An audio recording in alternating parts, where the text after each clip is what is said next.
झिझिया में नजर लगैतै त ओकरा बेटा के हम खेबै। हमारा झिझिया में नजर लगैतै त ओकरा बेटा के हम खेबै।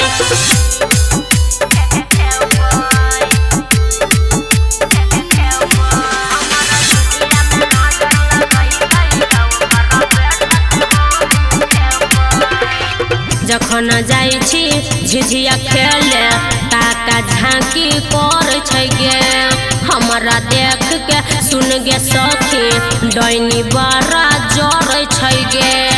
गे सखी सुने जखन जाइ छी झिझिया खेले ताका झांकी कर छै गे।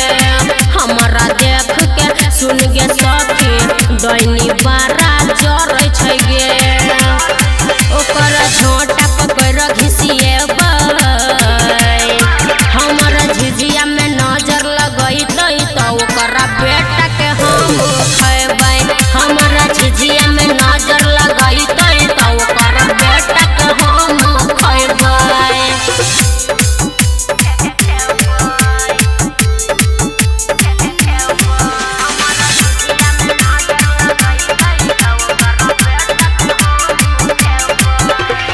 चढ़ते नवरातर सुन गे सखी कर छै डैनी खेला गे। डरै छै घनश्याम दास शेरा बाली के छै चेला गे सखी। चढ़ते नवरातर सुन गे सखी कर छै डैनी बड़ा खेला गे। डरै छै घनश्याम दास शेरा बाली के छै चेला गे।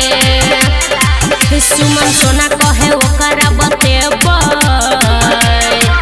डैनी झिझिया पर नजर लगैतै त ओकरा बेटा के हम खेबै। डैनी झिझिया पर नजर लगैतै त ओकरा बेटा के हम खेबै।